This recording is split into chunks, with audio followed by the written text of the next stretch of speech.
आप सभी लोगों का स्वागत है फिर से एक बार इधर क्रिक जोन में। आशा करता हूँ सभी लोग सही सलामत होंगे। तो चलिए शुरू करते हैं आज का वीडियो, जो कि 3 मुकाबले थे, लेकिन जो पहला मुकाबला था और खास तौर पे सभी मैचेस में ज्यादा से ज्यादा बारिश खलल डाल रही है। खास तौर पे देखें तो भारत और कनाडा के बीच ये ग्रुप स्टेज का आखिरी मुकाबला था इंडिया के लिए, जिसमें से बारिश हालांकि नहीं हुआ। लॉडरडेल के आउटफील्ड ने फिर से एक और बार मैच होने नहीं दिया और जिसके कारण मैच अबैंडन कर दिया गया और वहां पे नतीजा देखें तो दोनों को एक एक अंक मिला। हालांकि कनाडा और इंडिया पहली बार T20 इंटरनेशनल में आमने सामने हो रहे थे। क्रिकेट में अगर आप देखें तो कनाडा के लिए मौका था कि अपने आप को थोड़ा बहुत परखने का मौका देते। भारतीय टीम के सामने बल्लेबाज अच्छा खासा प्रैक्टिस मिल जाता।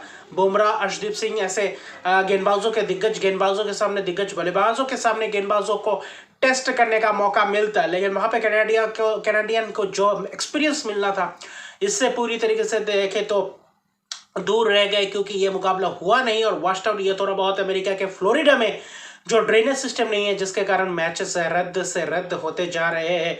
भले ही बारिश ना हो, जो आउटफील्ड गीला रहता है उसके लिए ही मैच रद्द कर दिया गया और दोनों ही मैचेस हुए नहीं। और वहां पे देखें तो थोड़ा बहुत ये आपत्तिजनक बात है, क्योंकि आईसीसी को ये सभी चीज़ें पता है। शायद अगर ड्रेनेज सिस्टम नहीं है तो पूरा ग्राउंड को भी कवर कर सकते थे। तो यहाँ पे थोड़ी बहुत लैक ऑफ अगर देखें तो खासतौर पे अवेयरनेस दिखाई दिया। बाकी दूसरा जो मुकाबला था, क्योंकि इंग्लैंड और नामीबिया, और वही सुबह के मैच जो था वो था ऑस्ट्रेलिया और स्कॉटलैंड के बीच मुकाबला। ये दो मुकाबला बहुत ही महत्वपूर्ण और बहुत ही कड़ाकेदार मुकाबला होने वाले थे, क्योंकि इंग्लैंड के लिए चाहिए था जीत नामीबिया के खिलाफ, चाहे जैसे भी जीत हो बस जीत चाहिए।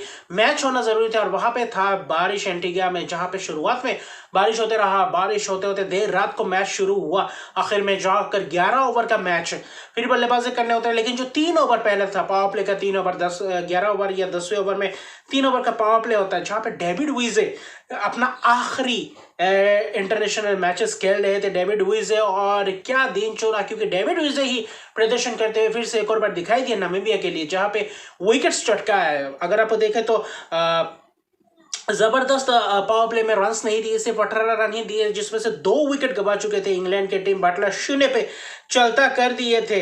रोबन ट्रम्पलमैन, डेविड विजे ने सॉल्ट का विकेट चटकाया, 11 रन सॉल्ट बनाए। लेकिन बेयरस्टो और हैरी ब्रूक ने आकर जो पार्टनरशिप बनाई, उस पार्टनरशिप ने पूरी तरीके से मैच का रुख पलट कर रख दिया था। 3 ओवर में 18 रन, और उसके बाद क्योंकि एक और बार बारिश हुआ था, जिसके कारण 11 से 1 ओवर कम कर दिया, 10 ओवर का मैच हुआ। और वहां पे हैरी ब्रूक को दाद देना पड़ेगा, जिसमें से 20 गेंदों में 47 रन की नाबाद पारी। वही बेयरस्टो ने भी 18 गेंदों में 31, और बाद में मोइन अली और लिविंगस्टोन ने 16-13 रन की पारी खेली। आखिर में 5 विकेट गए, लेकिन 10 ओवर में 122 रन भी बना चुके थे, जिसमें से छक्के चौकों की शानदार बौछार किए थे। और डेविड विजे के अलावा बाकी कोई भी गेंदबाज वो धार दिखाई नहीं दिया। डेविड विजे ने 2 ओवर में 6 रन देकर 1 विकेट, इससे बड़ा स्पेल क्या हो सकता है। और छोटे से छोटे मुकाबले में भी आप रन देते हैं, लेकिन वही 2 ओवर में 6 रन, इससे बड़ी क्या बात, और वो भी पावर प्ले में।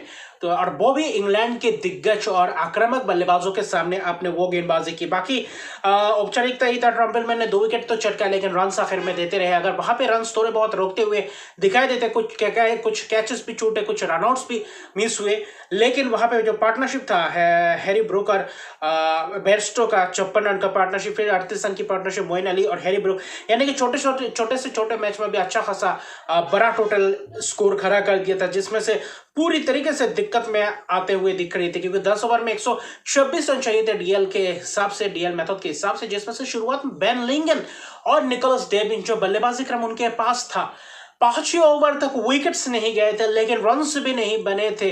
करीबन 30-32 रन ही मैं कहूंगा, 35-40 रन से बनाए थे, जो 20 ओवर के हिसाब से ठीक था। लेकिन 10 ओवर के मैच में अगर आप 126 चेस कर रहे हो, और वहां पे अगर आप 40-35-40 भले विकेट ना गवाए हो, वैसे शुरुआत पहले 1-2 ओवर में आप थोड़ा बहुत समय ले सकते थे, लेकिन तीसरे ओवर से आपको 10-12 रन के हिसाब से करना था, क्योंकि विकेट्स था और नामीबिया के लिए कुछ होने को नहीं था। विकेट्स चले भी जाते, पूरे 10 ओवर खेल भी नहीं पाते, तो इंटेंट कम से कम दिखाई देता तो अच्छा लगता। आखिर में जाकर रिटायर्ड आउट हुए निको डेविन, 8 रन बनाकर, लेकिन डेविड लुइस ने, क्योंकि तब तक 4 ओवर बाकी थे, 6 ओवर खत्म हो चुके थे और 4 ओवर में 80-85 रन करीब चाहिए थे, वहां पे मुश्किल था, क्योंकि रिस टॉपली ने अपना 2 ओवर खत्म कर दिया था पावर प्ले में ही। जबरदस्त वो गेंदबाजी रिस टॉपली द्वारा, विकेट्स भले ही ना चटका, 2 ओवर में 6 रन। वही डेविड लुइस नामीबिया की तरफ से, और वही इधर रिस टॉपली, जबरदस्त स्पेल। फिर देखे तो जोफ्रा आर्चर ने 1 विकेट चटका पावर प्ले में, एक और आखिरी 10वें ओवर में गेंदबाजी की, लेकिन वहां पे औपचारिकता ही था, क्योंकि 41 रन से डीएल स्कोर से जीता मैच।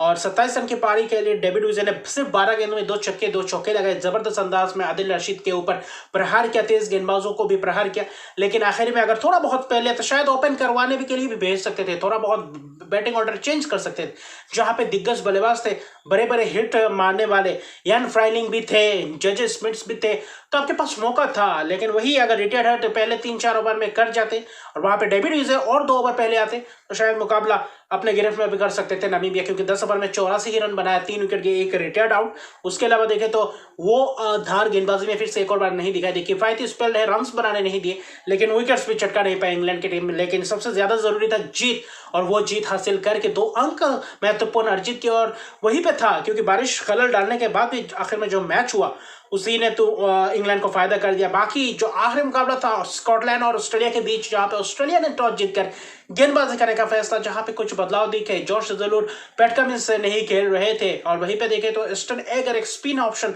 लाए, और वही नेथन एलिस थे, मिचेल स्टार्क खेल रहे थे। अच्छा खासा मौका था अगर आप देखें तो स्कॉटिश टीमों के खिलाफ, और वहां पे जबरदस्त मिचेल स्टार्क की वापसी हुई इस मैच में। लेकिन स्कॉटलैंड को जो बल्लेबाजी मिला, उस बल्लेबाजी से पूरी तरीके से जो धार दिखाई दिया, पूरी तरीके से वो बल्लेबाजी दिखाई दी, जॉर्ज मांसी की एक्सपीरियंस दिखाई दिया, जो अच्छे खासी शुरुआत की, पावर प्ले को भी अच्छा खासा रन से बटोरे, 10, 12, 13, 15 हर ओवर में देखे तो 10 के हिसाब से, 100 के हिसाब से चल रहे थे।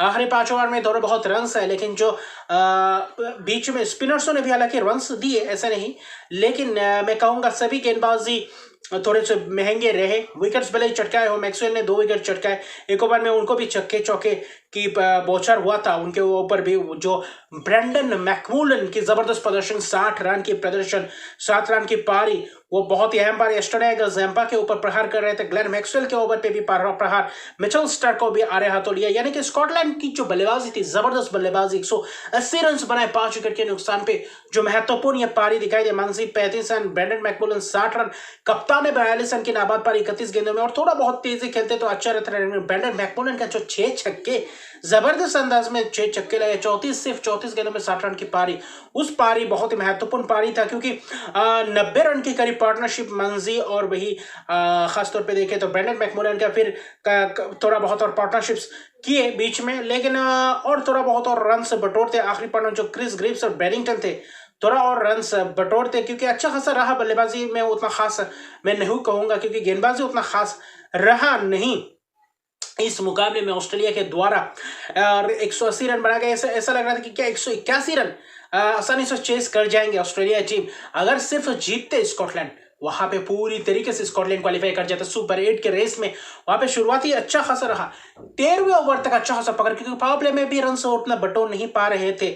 अगर ऑस्ट्रेलियाई बल्लेबाजों की बात करें, वार्नर को चलता किया, ब्रैड वेल ने जबरदस्त गेंदबाजी, फिर मिचेल मार्श को चलता किया, देखे तो धराशायी कर दिया था बल्लेबाजों को, ऑस्ट्रेलियाई दिग्गज बल्लेबाजी क्रम को। लेकिन जो पावर प्ले में 36 रन बनाए, फिर देखे तो 13वें ओवर तक मैच को पकड़ कर रखा था। 13वें ओवर तक देखे तो 90 रन थे, और आखिरी 7 ओवर में 90 रन चाहिए, तो वहां पे हेड और स्टोइनिस की प्रदर्शन, उस प्रदर्शन सफियान शरीफ के एक ही ओवर में जो छक्के का बौछार किया, वहां पे जबरदस्त प्रहार किया। और 14वें ओवर से जो मुकाबला फंसा, माइकल लेस के बाद क्रिस्टोफर सोलफिन, 16वें ओवर में 24 रन, 3 जबरदस्त छक्के लगाए, स्टोइनिस के जबरदस्त प्रहार। तो स्टोइनिस फिर से एक और बार दिखाई दिया क्यों उनके ऊपर दारोमदार रहता है, और स्टोइनिस ने भी लगाया, हेड ने भी लगाया, और हेड और स्टोइनिस के बीच जो पार्टनरशिप और खासतौर पे 80 रन की पार्टनरशिप, और उस पार्टनरशिप ने मैच का रुख पलट कर रख दिया, खासतौर पे आखिरी 7 ओवर में। और वही जो मैं कहूंगा 14 ओवर के ओवर और 17वें ओवर तक जो मैच चला, उस 4 ओवर, उस बीच के 4 ओवर्स में जो रन बटोरे, 24, 10, 15 ऐसे करके बटोरे, और वहां पे मैच पूरी तरीके से निकाल कर ले गए। भले स्टोइनिस का विकेट गिरा हो, हालांकि स्टोइनिस का जबरदस्त प्रदर्शन, 59 रन की पारी मार्क पॉइंट ने बोल्ड किया। 29 गेंदों में 2 छक्के 9 चौकों की मदद से। हेड ने भी 68 रन की पारी 49 गेंदों में। हेड हालांकि थोड़ा बहुत स्लो खेले थे, बाद में थोड़ी बहुत आतिशी पारी खेली, 4 छक्के 5 चौकों की मदद से 68 रन की पारी। और हेड और स्टोइनिस की जो 80 रन की पार्टनरशिप, उस पार्टनरशिप ने मैच को पूरी तरीके से ऑस्ट्रेलिया के गिरफ्त में कर दिया। और आखिर में जो 24 रन टीम डेविड ने भी बनाए, जो कैमियो पारी था, उसके तहत मैच जीता। 186 रन बना गए 19.4 ओवर, यानी कि 2 गेंद शेष रहते ये मुकाबला खत्म कर दिया। 190-95 बना तो मैच जीते, या फिर शायद सफियान शरीफ के ओवर में अगर 24 रन नहीं आता तो शायद इस मुकाबला स्कॉटलैंड अपने आप को मौका दे सकते। और स्कॉटलैंड को लगा निराशाजनक हाथ, क्योंकि इतना खास प्रदर्शन की इस टूर्नामेंट में, इस वर्ल्ड कप में ग्रुप स्टेज में जो प्रदर्शन दिखाया वो डिजर्व कर सकते थे सुपर 8। हालांकि इंग्लैंड के तकदीर ने मुस्कुराया, क्योंकि बारिश होने के बावजूद भी नामीबिया के साथ छोटा से छोटा मैच हुआ, अगर वो भी मैच रद्द हो जाता तो इंग्लैंड बाहर हो जाते। और इसी के तहत ऑस्ट्रेलिया ने जीत हासिल की। हालांकि 5 विकेट से जीते ऑस्ट्रेलिया टीम। 2 विकेट मार्क पॉइंट, 2 विकेट सफियान शरीफ ने लिए, महंगे रहे थोड़ा बहुत, लेकिन अच्छा खासा दमदार प्रदर्शन किया। ऑस्ट्रेलिया के खिलाफ भी लड़ाई आखिर तक दिखाई दिया, लेकिन 2 गेंद शेष थे। सोचेंगे शायद 7-8 रन कम था, या फिर बीच में सफियान शरीफ 3 छक्के नहीं खाते उस ओवर में, शायद मुकाबला आपके गिरफ्त में होता। लेकिन ऑस्ट्रेलिया के जबरदस्त प्रदर्शन, जबरदस्त वापसी, 4 में से 4 जीत कर सुपर 8 में पहुंच रही है, जो एक अच्छा खासा तगड़ा स्टेटमेंट देकर जा रही है। क्या सेमीफाइनल के प्रबल दावेदार बनेंगे, क्योंकि सुपर 8 के रेस में सभी 7 टीमें तो मिल चुकी है, अभी एक और टीम बाकी है ग्रुप डी से आना, जबकि इंग्लैंड क्वालिफाई कर चुकी है सुपर 8 में। और क्या जबरदस्त वापसी की सुपर 8 में एंट्री हुई इंग्लैंड का। और स्कॉटलैंड निराश रहेंगे, लेकिन अच्छा खासा प्रदर्शन किया, जो ग्रुप में पूरी तरीके से नचवा दिया बड़े बड़े टीमों को, अच्छा खासा प्रदर्शन करके, बहुत ही जबरदस्त प्रदर्शन। और यहाँ पे ग्रुप्स में पता चलेगा सुपर 8 के रेस में कौन क्या जबरदस्त प्रबल दावेदार पेश कर सकते हैं सेमीफाइनल के, वो कौन आखिरी 4 टीम रहेंगे, क्योंकि मुशक्कत जबरदस्त होगा, जबरदस्त तगड़े टीम रहेंगे, जबरदस्त लड़ाई दिखने को मिलेंगे। अगर बारिश ने कुछ मैच में खलल डाल दिया तो ये भी एक बहुत बड़ा रोल प्ले कर सकते हैं बारिश। तो मिलते हैं अगले वीडियो में, जो कि आज भी देखे तो कुछ मैचेस है और सुबह भी मैचेस है, उसके हवाले से भी प्रीव्यू वीडियो लेकर आऊंगा। तो मिलते हैं अगले वीडियो में। अभी तक अगर मेरे चैनल को सब्सक्राइब नहीं किया, मेरे चैनल को सब्सक्राइब कर दीजिए, लाइक शेयर कमेंट जरूर कीजिए। तब तक के लिए गुड बाय।